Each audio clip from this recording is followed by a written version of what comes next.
And welcome friends to our YouTube channel. आज हम लोग आप लोगों के लिए एसएसटी मतलब कि सामाजिक विज्ञान आप लोगों के लिए लेके आए हैं। तो चलिए स्टार्ट करते हैं आज का वीडियो। स्टार्ट करने से पहले अगर आप इस चैनल पर नए हैं तो चैनल को सब्सक्राइब कीजिए, बेल आइकन दबाएं, जिससे कि आने वाले वीडियोज़ की नोटिफिकेशन आप लोगों को मिलती रहेगी।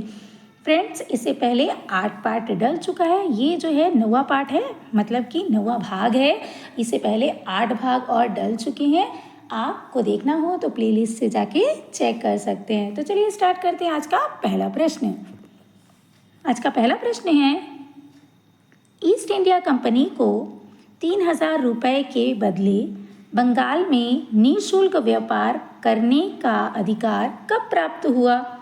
तो यहाँ पर आप चारों ऑप्शन पढ़ सकते हैं। मैं आप लोगों को सीधा करेक्ट आंसर बताऊंगी और इसका जो सही उत्तर है वो है ऑप्शन सी, 1717 ईस्वी में जो है हुआ था। अगला प्रश्न है,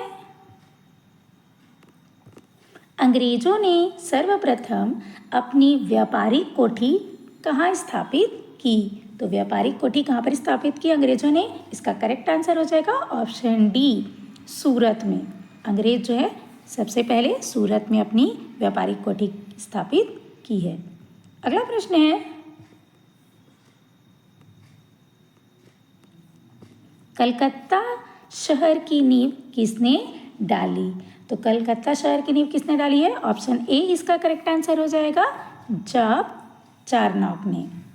अगला प्रश्न है, भारत में फ्रांसीसियों ने पहली फैक्ट्री कहाँ स्थापित की? तो फ्रांसीसी जो थे वो पहली फैक्ट्री कहाँ पर स्थापित किए हैं? ऑप्शन बी इसका करेक्ट आंसर हो जाएगा, सूरत में। अंग्रेजों ने भी यहीं पर किया था और फ्रांसीसियों ने भी। अगला प्रश्न है,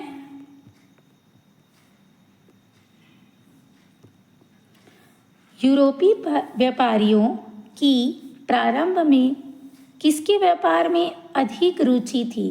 तो यूरोपीय जो व्यापारी थे उनका जो व्यापार में रुचि जो था वो किस में था? इसका करेक्ट आंसर हो जाएगा वो ए, मसालों में जो थी इनकी अधिक रुचि थी। अगला प्रश्न है, यूरोपीय व्यापारियों के भारत आगमन का सही क्रम कौन सा है? तो इसमें से आप लोगों को क्रम बताना है कि यूरोपीय जो व्यापारी आए थे वो कौन से क्रम में आए थे। इसका जो सही उत्तर होगा फ्रेंड्स वो होगा ऑप्शन सी, पुर्तगाल, डच, ब्रिटिश, डैन और फिर फ्रेंच। आप लोगों इसको याद करने के लिए मैं एक ट्रिक बताती हूँ, उसे आप जल्दी से याद कर सकते हैं। आप याद रखिए PDBDF, PDBDF, P से पुर्तगाल, D से डच, B से ब्रिटिश, D से डेन और F से फ्रेंच। आप इसको इस तरीके से याद कर सकते हैं, PDBDF, ये जो है शॉर्टकट है। अगला प्रश्न है, वह पुर्तगाली कौन था जिसने गोवा पर अधिकार किया? तो इसका जो सही उत्तर होगा फ्रेंड्स वो होगा option B, Alfonso de Albuquerque जो है करेक्ट आंसर होगा। अगला प्रश्न है, भारत तक पहुंचने के समुद्री मार्ग की खोज की गई थी। तो ये किसके द्वारा की गई थी? भारत पहुंचने की समुद्री मार्ग की खोज। इसका करेक्ट आंसर हो जाएगा ऑप्शन ए, पुर्तगालियों द्वारा जो है इसकी खोज की गई थी। अगला प्रश्न है, वास्को डी गामा भारत कब आया? तो वास्को डी गामा कब आया था? ऑप्शन ए इसका करेक्ट आंसर हो जाएगा 1498 में। अगला प्रश्न है, कर्नाटक युद्ध किस किसके मध्य लड़ा गया? तो कर्नाटक का जो युद्ध है वो किसके बीच हुआ था? ऑप्शन ए इसका करेक्ट आंसर हो जाएगा, अंग्रेज व फ्रांसीसी के मध्य हुआ था। अगला प्रश्न है,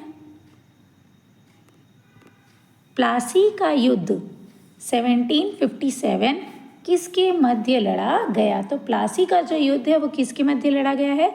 इसका जो करेक्ट आंसर हो जाएगा वो होगा ऑप्शन सी, सिराजुद्दौला और अंग्रेजों के बीच में प्लासी का युद्ध हुआ था। अगला प्रश्न है, मीर कासिम ने अपनी राजधानी मुर्शिदाबाद से हटाकर कहाँ स्थानांतरित की? तो मीर कासिम जो था वो राजधानी अपनी मुर्शिदाबाद से हटाकर कहाँ पर किया था? ऑप्शन ए इसका करेक्ट आंसर हो जाएगा, मुंगेर। मुंगेर में जो है स्थानांतरित किया था। अगला प्रश्न है, बक्सर की लड़ाई 1764 में मीर कासिम का साथ किन शासकों ने दिया था? तो बक्सर का जो लड़ाई था वो मीर कासिम का साथ किस शासक ने दिया था? इसका करेक्ट आंसर हो जाएगा ऑप्शन डी, ए और बी दोनों। कहने का अर्थ है शाह आलम द्वितीय जो कि मुगल सम्राट था और दूसरा सिराजुद्दौला जो अवध का नवाब था। ये दोनों जो है ये मीर कासिम का साथ दिए थे और बक्सर की लड़ाई लड़े थे। ये तीनों एक साथ थे। अगला प्रश्न है, बंगाल में द्वैध शासन प्रणाली की समाप्ति किसने की? तो द्वैध शासन जो चल रहा था बंगाल में उसकी समाप्ति किसने की है? ऑप्शन ए इसका करेक्ट आंसर हो जाएगा, वारेन हेस्टिंग जो है इसका सही उत्तर होगा। अगला प्रश्न है, बंगाल में स्थायी बंदोबस्त किसने लागू किया? तो जो बंगाल में स्थायी बंदोबस्त जो लागू किया था वो किया था लॉर्ड कॉर्नवालिस ने। सी ऑप्शन इसका करेक्ट आंसर होगा। अगला प्रश्न है, बंगाल का प्रथम गवर्नर जनरल कौन था? तो बंगाल का प्रथम गवर्नर जनरल ऑप्शन बी इसका करेक्ट आंसर हो जाएगा, वारेन हेस्टिंग था। अगला प्रश्न है, भारत का प्रथम गवर्नर जनरल कौन था? तो भारत का जो प्रथम गवर्नर जनरल था वो ऑप्शन डी आंसर करेक्ट हो जाएगा, लॉर्ड विलियम बेंटिक। अगला प्रश्न है,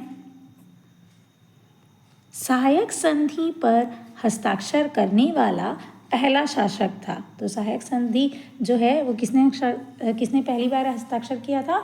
इसका जो करेक्ट आंसर हो जाएगा वो होगा ऑप्शन ए, हैदराबाद का निजाम ने किया था। अगला प्रश्न है, निम्नलिखित में से किस युद्ध में फ्रांसीसियों की निर्णायक हार हुई तथा अंग्रेजों की सर्वोच्चता स्थापित हुई? तो इसका जो करेक्ट आंसर होगा वो होगा ऑप्शन ए, वांडीवाश का जो युद्ध था उसमें ये हुआ था। अगला प्रश्न है, सती प्रथा का अंत तथा ठगी प्रथा को समाप्त करने का श्रेय किसे जाता है? तो सती प्रथा का जो अंत है वो किसने किया था? ऑप्शन डी इसका करेक्ट आंसर हो जाएगा, लॉर्ड विलियम बेंटिक को जाता है इसका श्रेय। अगला प्रश्न है, राजालय हड़प नीति गोद निषेध सिद्धांत किसके द्वारा लागू किया गया? तो कि किसके द्वारा लागू किया गया? ऑप्शन सी इसका करेक्ट आंसर हो जाएगा, लॉर्ड डलहौजी के द्वारा जो है इसे लागू किया गया था। अगला प्रश्न है, हड़प नीति राज्यालय सिद्धांत के द्वारा सर्वप्रथम किस राज्य को ब्रिटिश साम्राज्य में मिलाया गया? तो इसका जो सही उत्तर होगा वो होगा ऑप्शन ए, सतारा को। अगला प्रश्न है, भारत में आधुनिक शिक्षा प्रणाली की नींव किससे पड़ी? तो इसका जो सही उत्तर होगा वो होगा ऑप्शन बी, 1835 में मैकॉले मैन्यूट से हुई। अगला प्रश्न है,